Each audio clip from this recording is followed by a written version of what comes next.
That's right, I'm starting the Alright, should I recording. repeat it? Yeah. So you Okay. can you talk about cutting off fingers. Yeah, I think you should. Yeah. I think that's really important for the art seminar. Hello everyone, welcome back. So today I'm presenting and I wanted to talk about this topic that I'm totally not an expert about. But I thought basically once I learned about this general idea and the algorithms that are associated with it, I just thought it was a very fascinating sort of idea that potentially has a lot of uses across all of astrophysics or really all of like any sort of data science. So that sort of comes with a little bit of intuition that I think we can borrow from like our experience of stellar physics. For example, talking to people I hope are astronomers, but actually I don't think any of you would call yourselves that. No.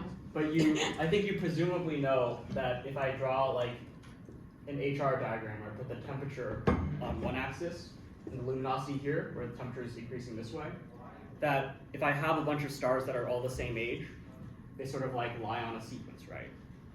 The reason for that, well, so if you didn't know anything about physics, this would be surprising to you because you would think that, well, why would there be a reason why, like, you can't have like a very blue star, which is also not very bright. I guess you can have white dwarfs or something, but in a coeval, like zero-age sequence like this, you don't have that.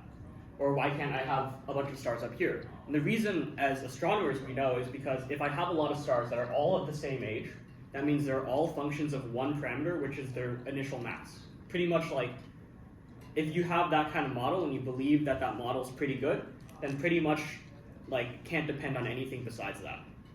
And so then it becomes like, even though you can measure these two different properties, they are only functions of one parameter, and so will lie on a one-dimensional sort of embedded sub-manifold in this space.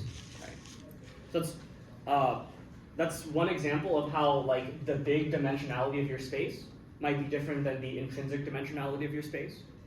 And not only so first of all, that sort of implies some physics, even if you don't know what the physics is, you know that like the underlying variance is caused by like one-ish variable, right? And moreover, if you do find stars that lie off of this sequence, you can be sure that something is different about them, right?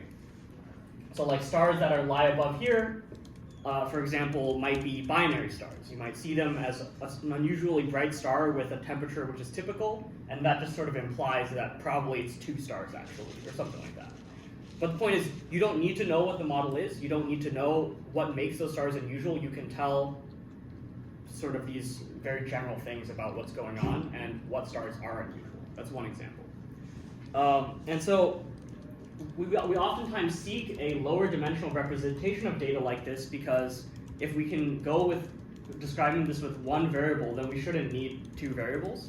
And here it's pretty trivial because two variables is really easy to visualize and really easy to analyze anyway. But there are situations where your dimensionality is extremely high. So you might consider like, okay, I have like images of handwritten digits, right? That's just imagine like, I don't know, let's just say it's like 64 by 64. That's like 64 squared dimensional space where each dimension represents a pixel being bright or not bright, right?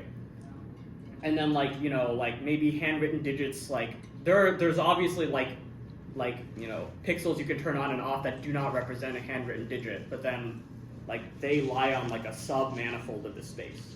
Okay, so it's sensible in that case to like say, well, we should like, it's very beneficial to be able to find a lower dimensional representation. This concept is called dimensionality reduction.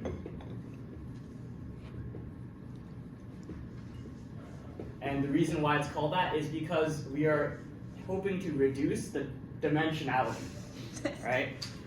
And so there are like a few pretty obvious like motivations for this. So one of which is just like visualization, because we are dumb and as humans and do not understand dimensions larger than 3. And so putting them in a dimension lower than 4 is good for visualizing. You also avoid the curse of dimensionality, just because if you're at high dimension, then like there's just a lot more space, roughly speaking. And so if you want to like grid over that space, it sucks, right? And so you don't want to grid over empty patches of the space for no reason.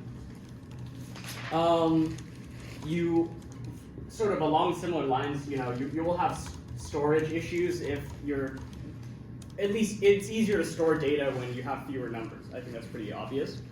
But what's also kind of non-trivial is the idea that if you can characterize the subset of some high-dimensional space, hey, what's up? Some high-dimensional space, which is actually like populated by data. Like for example, you find like the space of images which are actually corresponding to like handwritten digits. Then you can sample from that what's called a latent space, and then you can actually have a generative model. So you can generate handwritten digits or things that look like handwritten digits because they will not lie on the right manifold. And finally, anomaly detection, which is basically like this stuff, finding stuff which is unusual. If stuff lies off of a manifold, then it is like not generated by, at least something is causing that to happen, right? And so there's one other example I think which is kind of neat, is like there is this nice paper by George Drogowski, who has an office over there, like a long while back, where it's basically proposed that like actually star clusters, globular clusters, you can measure many properties about them, but it turns out that a large subset of their properties lie on a three-dimensional manifold. And like if you think about it, you're like, actually that makes a lot of sense, because even though I can measure all these things about star clusters, which I might, I assume y'all don't care that much about, right? Basically they have some age, they have some initial radius, and then they have some initial mass. And if you think about it, they can't really depend on that much else, like at least dynamically, structurally. So it sort of makes sense that that would be the case. Okay, so what I want to do is basically just go over a lot of different dimensionality reduction techniques up until the point where maybe we run out of time or get bored. So I think, as I said before, I did not like time or prepare this talk at all. Except, well, I prepared for the talk, but I did not time it. So I don't know how long it is, but I assume that I over-prepared, so we don't have to talk about everything. But maybe the first thing I want to talk about is a very common linear method called PCA. And this is basically this is just principal component analysis, right? And the idea of it is very simple. So I have some data points. Let's just say that they're vectors in some high-dimensional space. So let's say they're x, and I label them with this index. And then I can define what's called a covariance matrix, which is basically 1 over n minus 1. And then it's like, basically it's these data points, like with their mean subtracted off.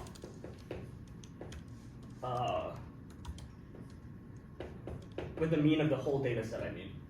Let me erase this.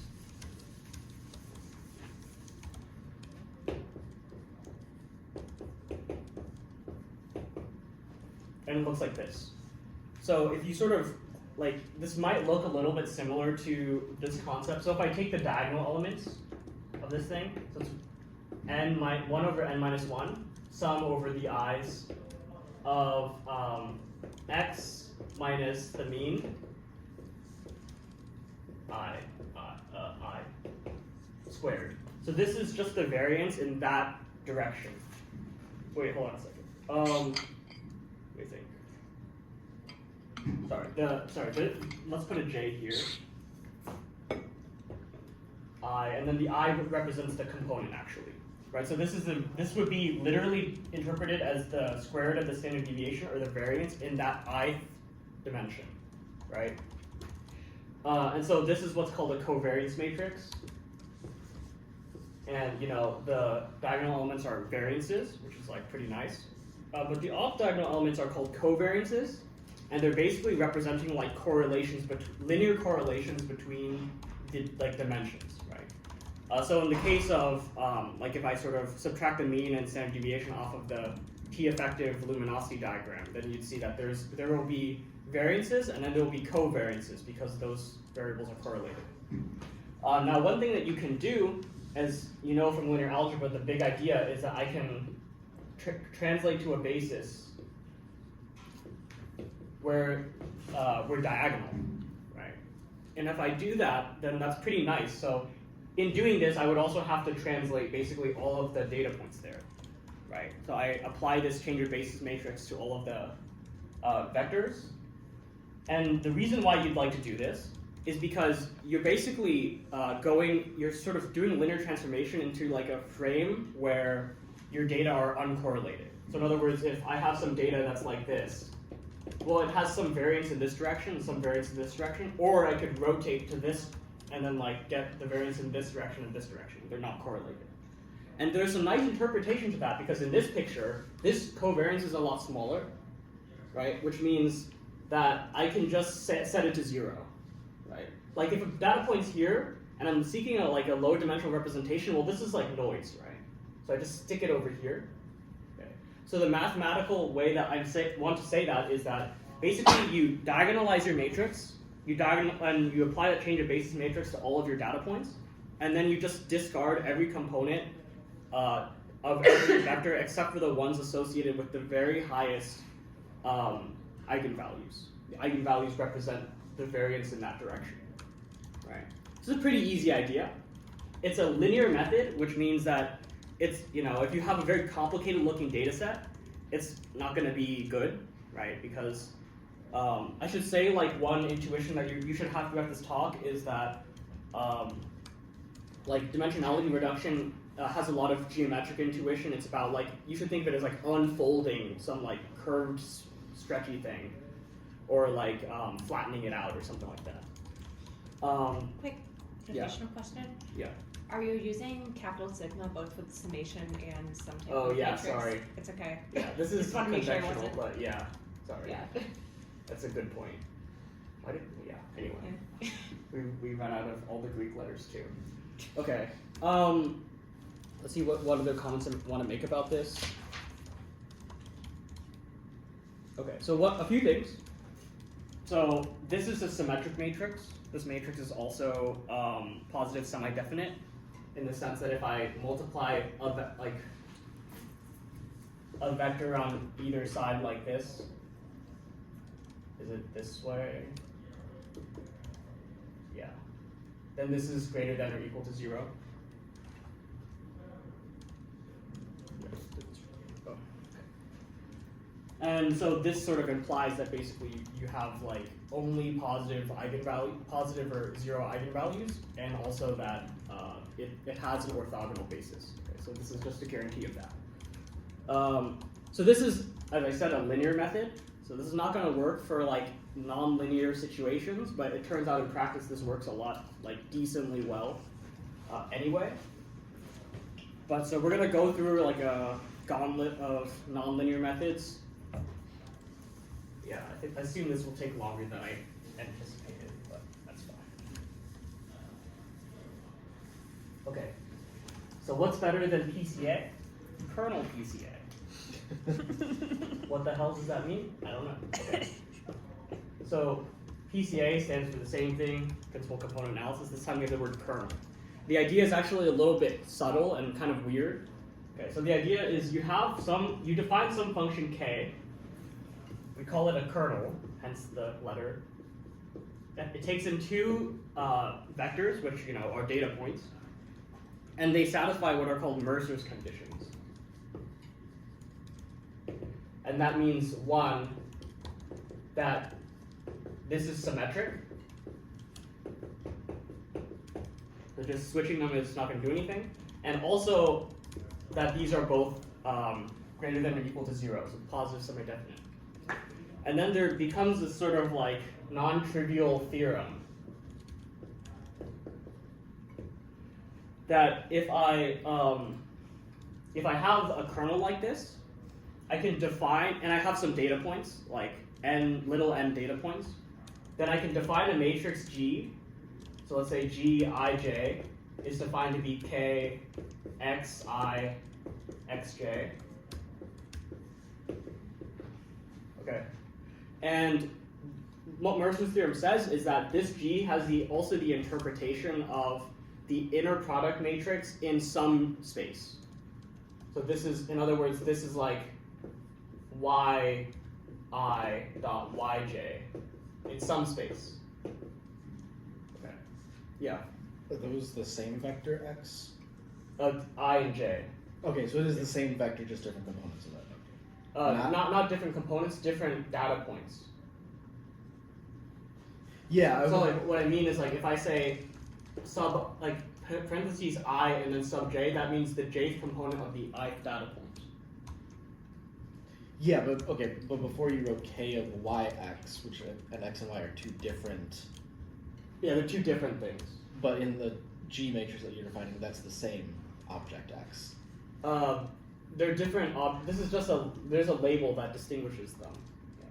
So I can use different letters if you. So x here, x means like the data, like x of parentheses I means the ith data point. So it's a vector, like the ith vector in this like original n-dimensional space. These y's, big y's, are like in the final space, which you'd like to have a lower dimension, right?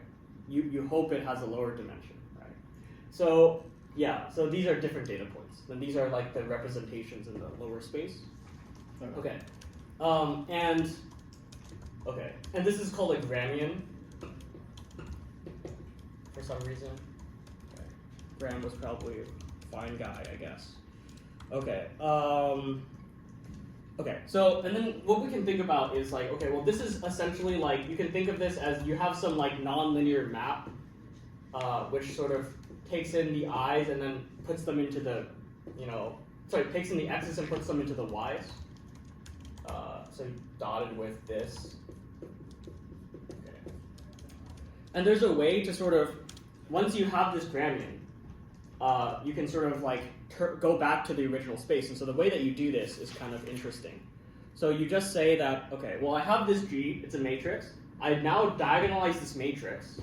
So G is now some diagonal matrix, U, and then let's put the perp here. And then we can rewrite this as U lambda to the half. Let's see, is that right? Yeah, lambda to the half, and then U lambda to the half minus transpose. Okay. And so now if you look at this, this is the form like some like vector, some like matrix of column vectors dotted with another matrix of column vectors. Or I guess it's this way, but okay, this is kind of confusing. Okay. Dotted with another matrix of column vectors, basically. And so it will end up basically that, okay. So I might have had let me see if I have the indices mixed up. I might have, okay.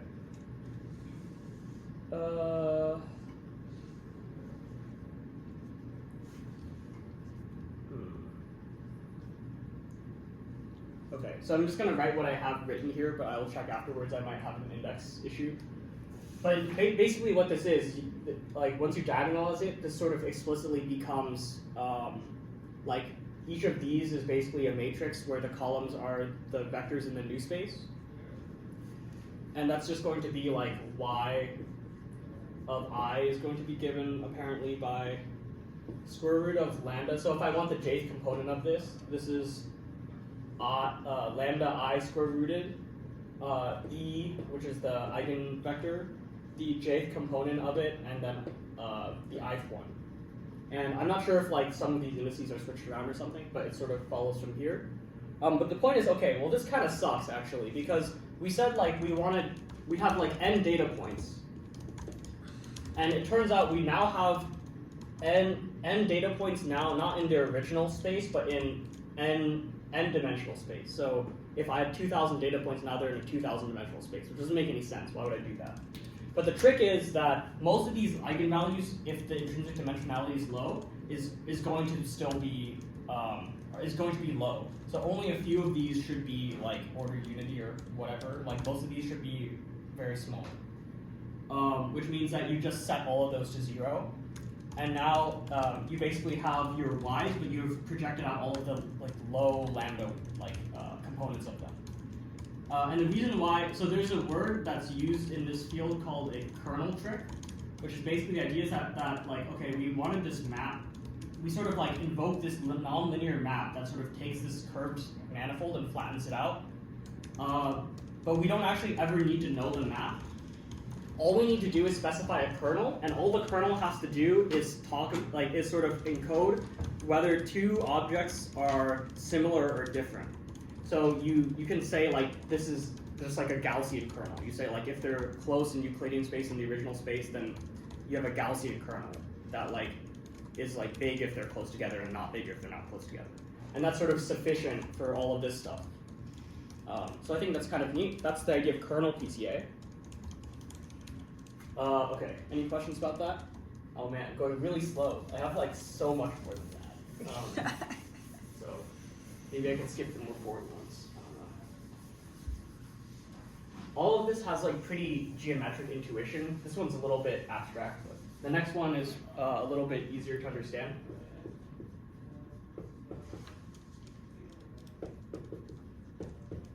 And I will invoke like a physical picture here.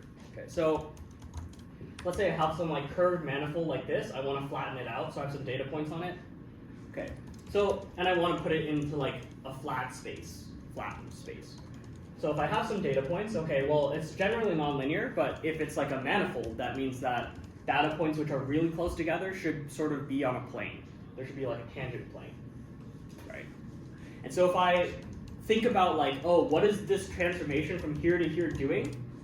For this patch of points, it is just doing like a combination of a translation, rotation, and stretching, right? It's only doing that. Obviously, it's doing something different on a bigger scale, but so locally, it's like a linear transformation, which means that if I have a data point here, that should be a linear combination of the data points around it, right? I should sort of be able to average, in a sense, the data points around it to get the data point where it is now.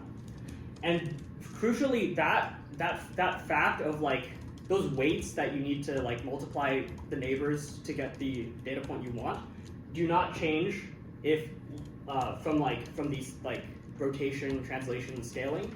So like those weights are the same in this space, right? So the idea is really, from that perspective, is pretty simple. So we have one optimization where we have this cost function over a weight matrix, and that's going to be a sum over the data points minus their data points reconstructed from their neighbors. So sum of j, w, ij, xj. Okay, and so the optimization here is for the weight matrix. I'm trying to find the weight matrix. Okay, and then once I find that weight matrix for every like pair of data points, I know that weight matrix, and that weight matrix should be the same over here. So now I do a second optimization here for the y's, which are the new vectors that I want. And then what I write is pretty much identical, except like using the y's instead of the x's. And also I'm not optimizing the w anymore. I already know that I'm fixing that, right? And so there are a few details that you have to keep in mind, but those are pretty easily motivated. So first of all, it turns out that you need, like if I add up all of the items in a column to be to be 1. That's helpful because that is required for being invariant under translations.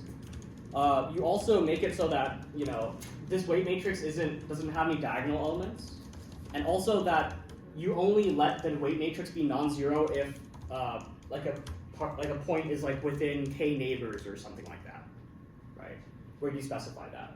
And then finally, one thing which I'm not sure if you have anticipated is that in this second optimization, you actually do really well if you set all of the vectors to 0, because then they're all right next to each other, and then it's not possible for them to not reconstruct each other. And so you solve that by forcing their variance to be like 1 or something.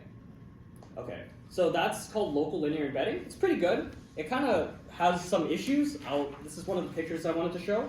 So here's from a paper, I don't know which paper this is, but basically what they did was they took images of a guy's face, and like that's an image, so then they did dimensionality reduction on it.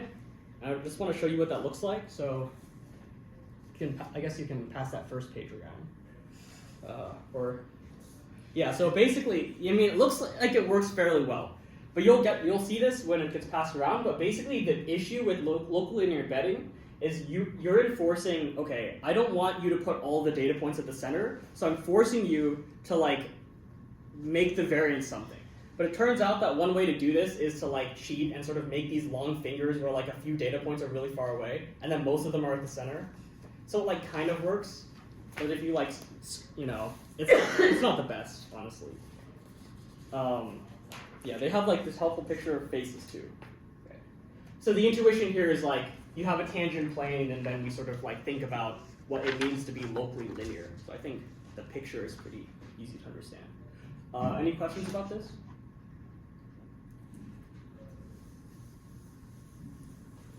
Yeah, I mean, it's not bad, right? It's just not the best. It's the same by making different faces, I think. Oh, And I they're like see. organizing his expressions. Oh. Yeah, so like Yeah. similar faces will be in similar places. Mm-hmm. That rhymed. Okay, the next one is by Tenenbaum. Oh, nice. So there's an algorithm which Rhiannon pointed out to me a few months ago called ISOMAP, which was the first one I've ever heard of, which is based off of a different intuition. So I'm going to attempt to draw what is called a Swiss roll data set, which is a kind of dessert. Well, the data set is not, but Not with that attitude. Data sets, cranky desserts. I don't know. If you're I've a never robot, tried, maybe. honestly, but maybe it's okay. So it's like a roll. Basically it's like a data set where the data is like sampled from this roll. Oh my god, that sucks. Okay. Anyway, so like you can imagine I have like a data set which is like sampled from a manifold which is like this. So it's a highly nonlinear data set, and I would like to flatten it out.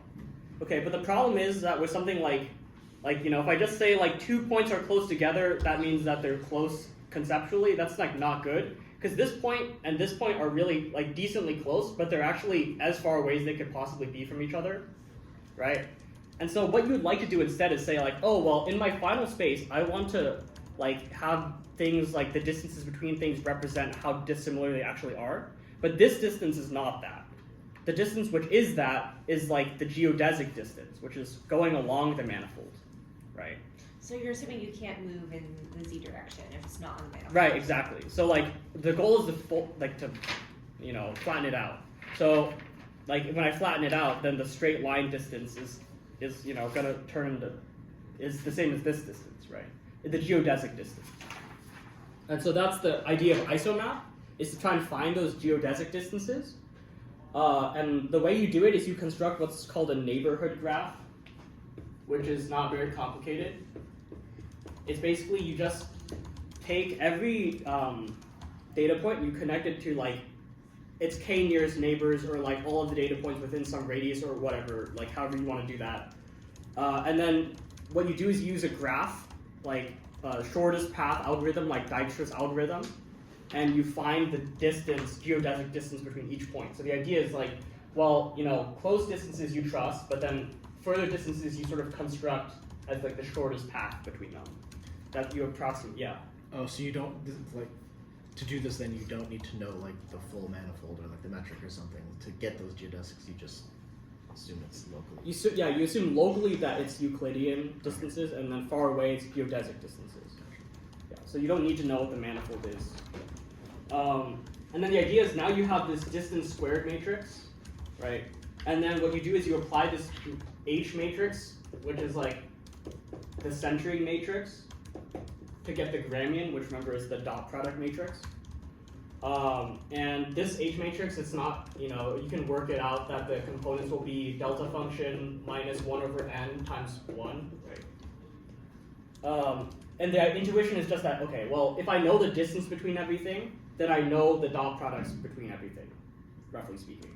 And then because I have the Gramian, as we did in kernel PCA, so that procedure of like sort of turning a Gramian into things in a data, like a space, and then projecting it out, that's called multidimensional scaling, classical multidimensional scaling. I didn't really mention that, but the point is now that we have this G, we're done. Okay. That's the idea of ISOMAP. So that's that's also based off of a geometric intuition, but instead now it's based off of this idea of like we should preserve geodesic distances. Okay, is that sensible? Okay.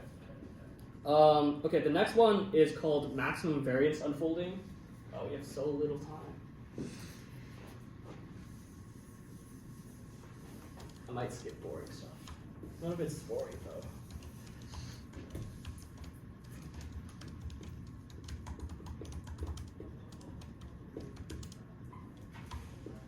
So the idea of maximum variance unfolding is also very geometric.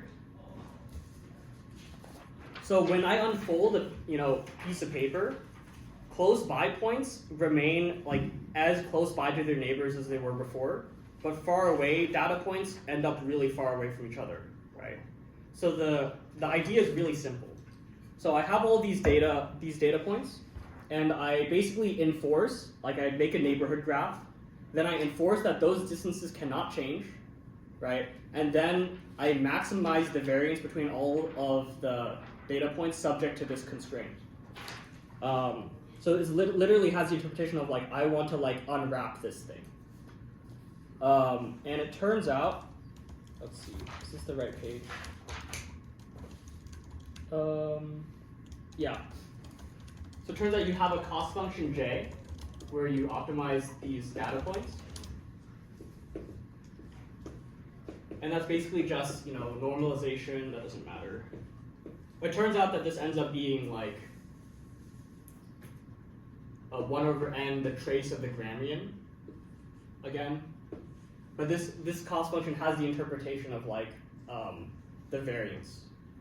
And once you have the Gramian, of course, then you're done, right? You could do the same thing as before. But crucially, this is nice, quote unquote nice, because it's a semi-definite programming problem, because this G is like has some nice properties, right, that we talked about before. It's like positive, semi-definite, and stuff like that. And so like there are like guarantees that this problem is convex and like therefore has one minimum or maximum or whatever it is. Oh, I guess maximum in this case. But it kind of like, it has these guarantees, but it actually is like really computationally expensive, because it means, yes, you have like your constraints, but you're basically maximizing an n by n dimensional matrix, or like you're optimizing this matrix. And so if you have like more than a few thousand points, then you're optimizing like a million numbers, and that's like really computationally expensive, and that's how I segfaulted MATLAB.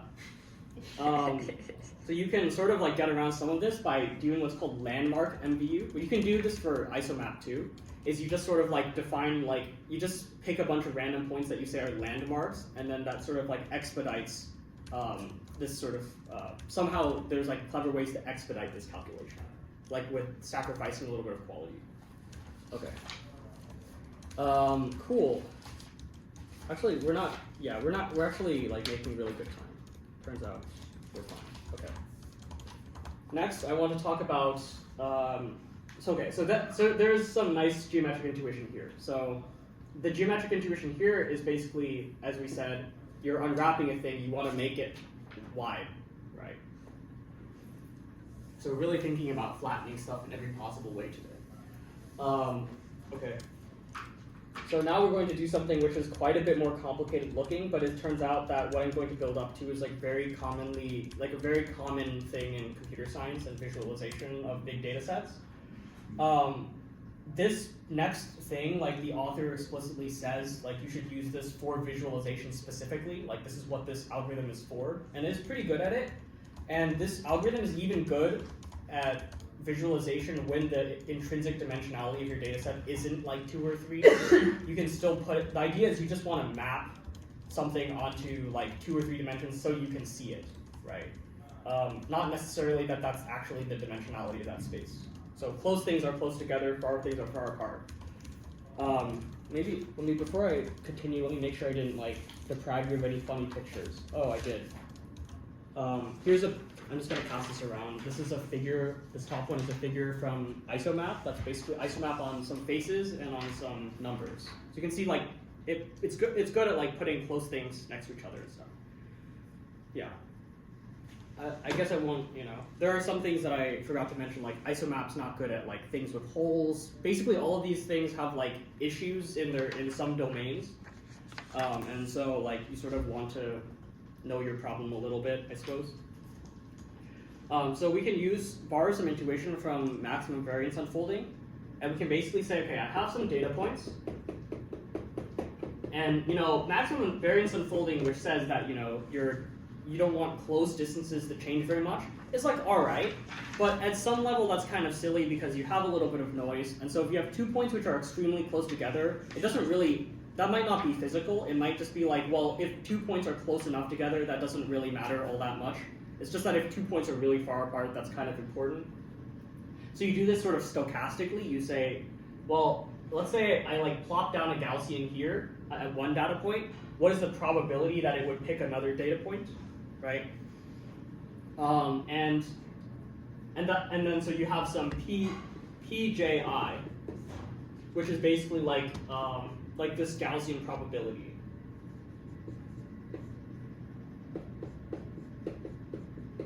Okay. How do I write these equations? No one's gonna care about. They're useful to look at. So k not I, and then like the same thing again, basically. So just normalizing this exponential, right? And note that this is like the probability of picking j given I, and that is not symmetric because this sigma is not necessarily the same for all of them. And usually in this particular algorithm, you are specifying not sigma, but you're specifying a quantity called the perplexity, which I'm going to call p. That's kind of not standard. And the perplexity has the interpretation of how big do I need to make sigma to get about p nearest neighbors, right? Perplexity is like the number of nearest neighbors, kind of. It's like an information theoretic thing. And then the idea is very simple. We say like, okay, well, I want these probabilities to remain the same in my final space, or like as same as possible. And so what we do is we define a thing called the Kullback-Leibler divergence, or the KL divergence. And that has, so this is like an information theoretic concept, which is basically like a number which describes how different two probability distributions are. So we'll say that's K, Q given P, and then a thing which looks very much like an entropy. So like it's like an entropy where the density of states is like the other thing. I don't really understand the form of it, but this is the KL divergence. And this is the thing we want to minimize, because we want there to be like as little of a difference between these probability distributions as possible. And so we want, because we want to optimize this thing, we want to take the gradient of this guy. It turns out that ends up being like this. So of the yth data point, this is going to be like 2 the sum over j of like pi sub pij minus qij plus pji minus qji. So just all of this stuff. So this has the interpretation of like how far apart is the original probability from the final probability. So this should vanish if you're correct. And then this difference of the data points. So if you look at this, you're like, well, that looks like Hooke's law, where C is the energy and this spring constant gets stronger if you're far apart from what you want. And so you can basically sort of borrow a lot of tools from stellar dynamics and like n-body simulation things to solve this problem. There's something called the Barnes-Hutt approximation, which is sort of like one of these methods for doing that. And Hutt is Pete Hutt at MIT, and he's like a stellar dynamicist. He wrote a book about like globular clusters or something. So that's where I know him from. But that's like, that gets borrowed here.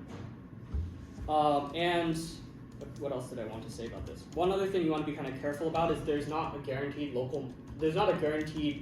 like, there are many local minima that don't have to be maxima, potentially.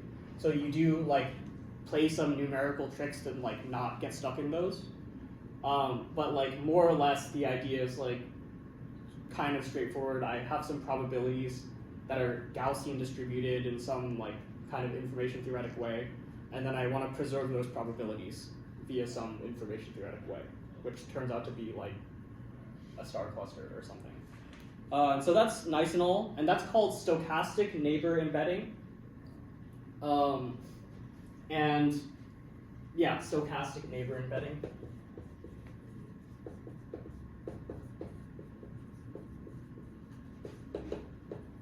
Stochastic because I suppose it's like not like it's like probability.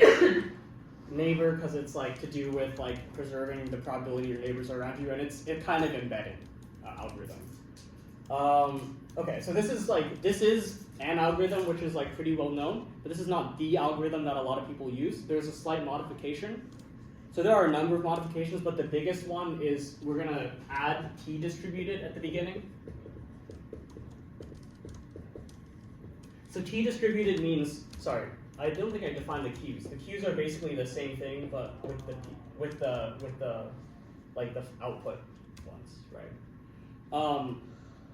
Yeah. So the only major difference is that instead of like enforcing that the output probabilities are also Gaussian distributed, we assert that they're actually t distributed. So the input ones are still Gaussian, but the output ones are t.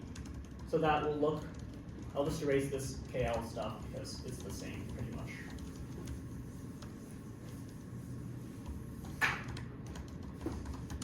So before Q was just like the same thing but with Y, but now we're going to change that, and we're going to get an expression which is like this. So a T distribution in like functional form is basically like a Lorentzian, and a Lorentzian is like a thick-tailed distribution.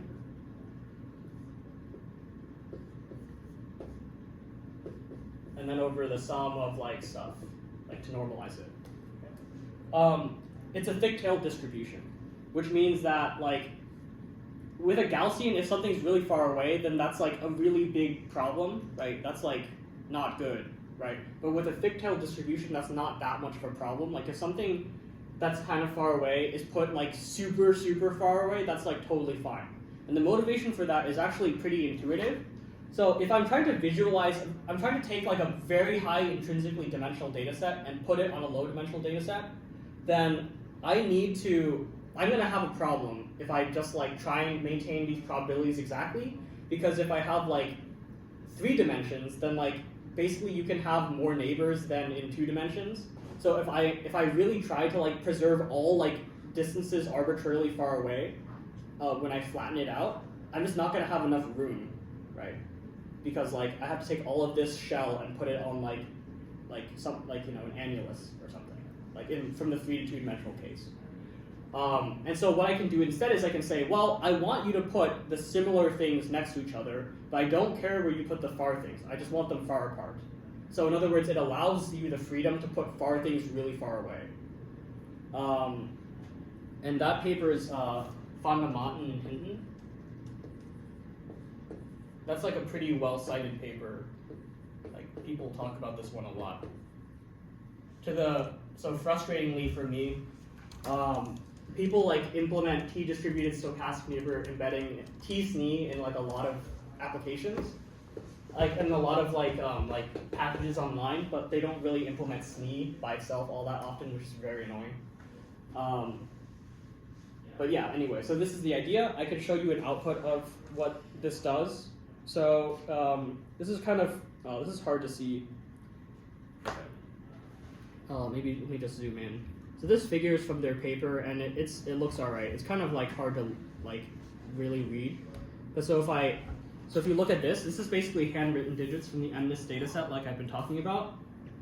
So like each of these dots, if you look closely, it's like a digit, which is kind of hard to see, even from my point of view. These are like all the 7s, and then if you look over here, the 7s that are similar to each other are like grouped, like roughly spatially. And then if you know, basically there's like a thing in the corner that shows like what they actually are. So from here, I guess you can see that like basically things that are alike are put together, right? Even though this data set's probably intrinsically more than 2-dimensional, right? So crucially, t-SNE is good for preserving like small distances, right? So small distances mean that two things are similar, but large distances, they mean things are far apart, but like dissimilar, but they don't really say how dissimilar. Like if these two clusters are not necessarily more similar than these two, for example, which is like just the consequence of like you're just trying to do a task that's just like the best you can do, right? But you know, I think that's a really neat idea. There are other like things that go into this that I'm not really going to get into because it's kind of into the weeds. One thing is you can symmetrize these probabilities, and then there's like other random stuff you can do, which is like numerical in nature. Okay, so I think the final thing I want to talk about is the concept of an autoencoder. I think this is really good time.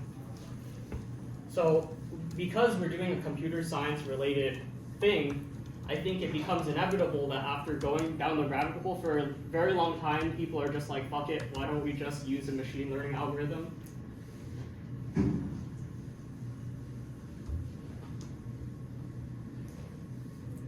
And so we're going to do something called an autoencoder.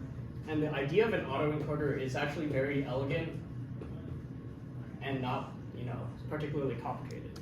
So, I mean, when we think about machine learning algorithms, we typically have in mind something like, oh, well, I have some data like handwritten digits, and then I know what some of them are, and then I want to find out what the other ones are, or something. So like that would be called supervised learning, right? Because like somebody has to give the machine learning algorithm some example of what is the right thing to do. Autoencoders are what is an example of unsupervised learning, where you don't really need to tell the autoencoder like the right answer, kind of. And what autoencoders are is they seem, at first it sounds like I'm making fun of you, like because they sound very stupid. It basically is a machine learning algorithm whose goal is to take its input and then like return the input, like the same thing, which seems like very trivial. Like why don't you just apply the identity map or whatever, like somehow? And it's pretty. It's kind of. I mean, I'm like not good at implementing these things, but I've been told that it is like not. It is not trivial to make it do something not trivial. And the way that you get around it doing something not trivial is you basically have a layer. So your input layer is like some big, like dimensional space, and then you basically keep reducing the layer until there's one middle layer where basically this is like two numbers or something. This is like the dimensionality of the small space. So let's say this is like 2, and then you like make it big again. So this direction would be called the encoder, and this would be called the decoder. And the theory is that if I have like handwritten digits here, it has to pass through this neural network and then pass through the decoder. So like somehow the encoder has to find the most efficient way to take the data and put it into 2 numbers, and then the decoder has to find like reverse that basically as well as it can. That's the idea. And then the idea is this space here, which is called the latent space for some reason, is the space that you want, because the idea is that now I take this layer out and I look at it, and this is a 2-dimensional map of my handwritten digits or whatever. So that's nice. Like that's a very elegant idea to me, and it's nice until you realize that there are a lot of ways to cheat. So one way is like if I have these data points which are labeled by I, the encoder in principle, not saying that this will happen, but in principle, the autoencoder could send that to the number I, and then it could send it back out. Like technically this is like a mathematical thing which is allowed. So this would be like if I wanted to dimensionally reduce all of these data points, that I just like stick a line going all the way through them, like in the order of like how they're arranged in the data set. And this I is like, there's no guarantee that the first and the second data point are similar, like in some like physical sense. So this is really stupid. You don't want this to happen. This is just like overfitting, basically. You don't want to do this. And so the autoencoder will be perfectly happy to do this if you don't do if you allow it to. If you make the neural network too big and you don't or you don't do something to stop this from happening. And there are clever ways to stop it from happening. So one thing is to do something called making a denoising autoencoder, which is like very interesting idea. It's basically like, so you sort of give the autoencoder kind of an unfair task. You say like, instead of training on taking data, putting it into this space, and then taking it out again, I will first take my handwritten digits or something, I will add noise to that image, then I will give it to you, and I will ask you to give me the original image. So like, basically what that means is, I take the input vector, I perturb it a little bit, and then I ask you to give me the original one. So the theory behind that is that this kind of map doesn't work anymore, because what we want of our dimensional, embedding is we want two data points that are close together to be similar. So what we're asking when we create a denoising autoencoder is, if I add noise to the input, you should still give me something that looks like the input. You should not give me something that's super different from the input. And you can do a lot of fun stuff with these denoising autoencoders. So first of all, once you have this, you have a thing which can get rid of noise. That's kind of nice. But second of all, people will do a lot of very interesting things like train denoising autoencoders where instead of adding noise, they just like cut a square out of like an image and then ask the autoencoder to figure out what was there before. And then you can do that to like remove watermarks or whatever. So I think, there are a lot of games you can play with this. And then there's like a sort of more explicitly like probabilistic thing called a variational autoencoder, which is like all the rage and like really complicated, but like the idea is not that bad.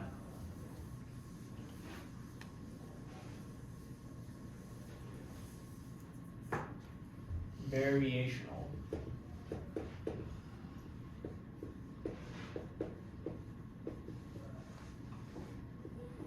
And so the idea is, I can draw the same kind of picture as I did before. You have a big, like an encoder direction. So then we sort of boil it down to a few layers. And then at the end, we have two, this encoder outputs two things. So a mean and a standard deviation. And then I have like a probability, let's see, I have I have a space here, and I sample a vector using this. So I make a Gaussian of mu as the mean and sigma as the standard deviation, and I draw a vector in this latent space, and then that goes to the decoder. So this is sort of more explicitly probabilistic, right? So before I was just sort of using the denoising autoencoder as a hint of I want things which are similar to be similar. But now instead of directly passing something through, I'm forcing you to draw a vector at one stage in this process. And so that sort of implies that, okay, well, that sort of implies that you need to have this space be kind of continuous in some sense. And so there's this very complicated expression I can write, which is also to do with the KL divergence. So I'll just write it. It's kind of complicated, then I'll unpack it, and then we can just not talk about it anymore. So this is the thing we want to minimize.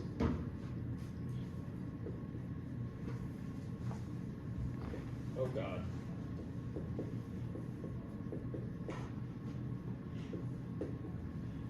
So if I get this wrong, it doesn't matter because no computer scientists are here.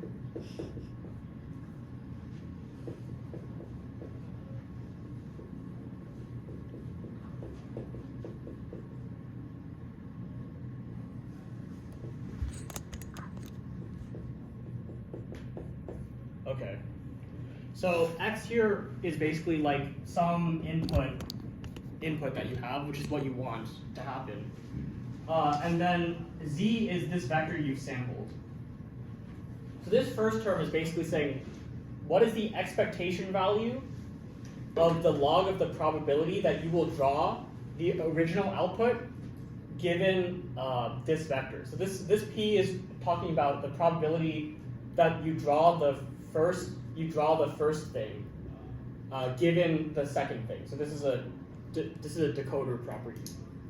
And so if this is big, it means that it was likely to draw the original thing given the representation. And this is basically saying like, this is given like a z which is drawn using the encoder, which is q. And then we put a minus sign because we want to maximize this, but this is a loss, so it's being minimized. And then the second term is a KL divergence, which, as we remember, is basically like, are two distributions similar or not? And so this is basically just saying, this is a prior. So this is basically just saying, like, unless you have a really good reason to do this, try and make this distribution a Gaussian, please. A unit Gaussian, please. Right? Don't just like make it a spike and then have the same issues before, right? Okay, and so this is like a regularization. So basically the idea is that I'm making an autoencoder, but like unless you have a good reason to do this, like please make this robust under like moving you around in a Gaussian or something. And then I guess the final thing that I want to say is you can also stick a beta in front of here. This is called a disentangled variational autoencoder.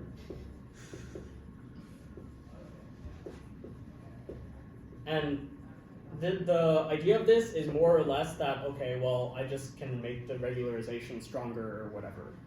And that turns out to actually be extremely powerful, and it's good for like generative models and stuff. This kind of thing is especially good for generative models because if you know that your autoencoder is like made this continuous space, then you can really draw vectors out of this latent space, and then that will be like an image of a face or something. And so, you know, disentangled autoencoders are fine, and I'll just show a few pictures right now. So what people have done is they've simulated a landscape of like just stuff, like a box with like a color and then like a balloon with another color or whatever. And I'll show you what an entangled autoencoder does. So what they've done is they've gone to this latent space and they've just sort of like walked in a direction in the latent space and then shown what the image looks like that comes out. As you can see, like it is a continuous transformation. Yeah. But each of those, and you can like also, actually you can zoom out and just see the other one. You can see that for the entangled case, each of the, like walking along each of the directions, the image does change continuously, but sort of everything changes all at once, and like in like not very intuitive looking way. But if you use disentangled autoencoders, that sort of incentivizes the autoencoder to not use directions if it doesn't have to use them. And so as a result, it sort of finds a very efficient way, like the theory is that it would find a very efficient way to like make sure that each direction is needed, and therefore like it's sort of, it often turns out that like walking in some direction in this latent space is like corresponds to something like physically relevant. Like so you can see that in the case of the entangled case, you can see that like one of the directions means like the direction you're looking, one of the directions means the color of this thing or like the identity of this object. And there's another figure in that paper which I didn't include there, but you can look it up. It's basically like they have an entangled autoencoder which generates faces, and the faces all look fine, but when you walk in the latent space, it basically changes everything about the face, like the hair and the like eyes and like facial structure change all at once. But then when you have a variational autoencoder which is disentangled, it actually like changes one thing at a time. Like the hair color might be controlled by one of the numbers, and so on. So I think that's really neat. That's sort of, that's all I have prepared really, but that's basically the idea behind dimensionality reduction, and that's just one small subset of the tools that exist. This first guy that I was talking about, Van de Maten, he did us all a solid, and he wrote a toolbox in MATLAB, so it really was a solid, of like just like a gigantic laundry list of like dimensionality reduction algorithms. I guess that's his whole shtick or whatever. And like that's not even exhaustive. Like obviously there's a lot of progress in like computer science, like in machine learning, to like solve this kind of problem. And of course physically it's like very relevant for us, right? Because if you think about how it is that we do astrophysics, at least as an astrophysicist, for me, my experience has been like you have some data points, okay, and those data points like are like basically you have something measured about all of these data points. Maybe they're stars or planets or whatever, and I would like to make a physical model understanding them, and so I can maybe that means like trying to encode as much information about the physics with as few numbers as possible, and it also means looking for unusual things, which is like a natural thing you could do, right? If I know how to pass you through an autoencoder, then the autoencoder should not be good at recovering you if you're unusual, right? So I think like all of this in my mind sort of gets to the heart of like philosophically how physics is done, and so I thought it was an interesting topic. So thanks.